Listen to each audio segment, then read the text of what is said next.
The Navy's new Divest to Invest plan aims to alleviate budget challenges by reallocating funds. But that plan does not guarantee the Navy will save money, according to Seth Cropsey. He's a senior fellow at the Hudson Institute and former Deputy Undersecretary of the Navy. He's writing about the danger of shrinking American naval power in the Wall Street Journal. Seth, welcome to the program. Thank you, Mimi. So when the Navy says divest to invest, what do they plan to divest of, and what do they plan to invest in? They plan to divest of large surface combatants, some smaller ones, but mainly large ships. And they plan to invest in smaller ships and more numerous ones for the purpose of distributing lethality, which is to say, to make a fleet that is composed of more ships that are smaller but are highly capable of combat.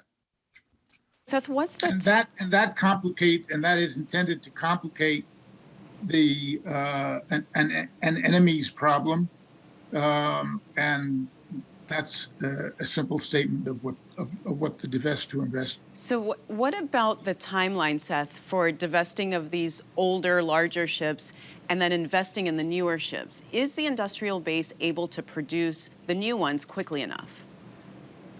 Well, the timeline is to accomplish the divestiture in about a half a decade, in about 5 years, or a little bit more.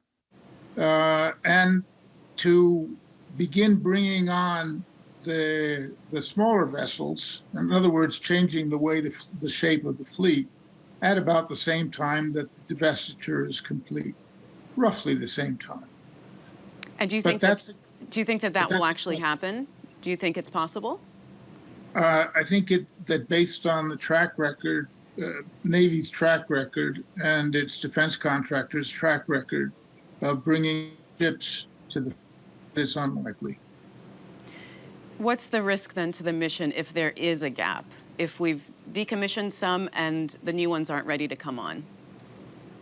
Well, then we're inviting challenges, perhaps inviting an attack, specifically in regard to Taiwan. And that is a subject that's been addressed by the former commander of the United States Indo-Pacific Command when he spoke to Congress and told them in March that there was a reasonable chance that China would attack Taiwan within the next 5 to 6 years. And that idea was recapitulated by the current commander of the Indo-Pacific Fleet, Admiral Aquilino. So then what do you suggest as far as the Navy being able to decommission the older, larger ships, getting those newer ships in without having that gap that would invite a possible challenge from China? Slow down the decommission, and the ships that are left in the Navy add power to them, combat power to them, in the form of more vertical launch system cells, and keep the fleet robust and able to meet its commitments until the newer ships start to arrive. In other words, don't gap it. That gap is a dangerous one, and it comes precisely within the 5 to 6 year time period that both the departing and the incoming commanders of the U.S. Indo-Pacific Fleet warned of a Chinese invasion of Taiwan. That's very serious. But isn't there a cost to keeping those older ships and maintaining them in the near term? There is a huge cost, a much greater cost if China is able successfully to seize Taiwan.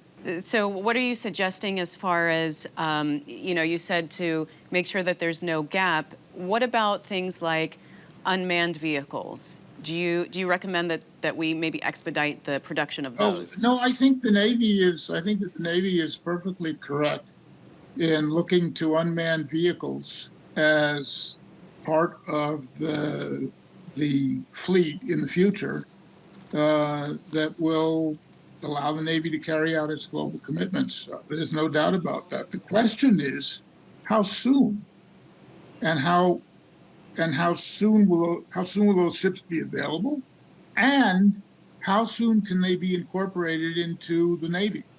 So you don't just buy something new and put it at sea and expect everything is going to work. It takes a lot of planning and a lot of exercising and training and coordination and all kinds of things before a vessel that is as radically new as an unmanned surface vehicle can be incorporated into the fleet and be effective as a combatant.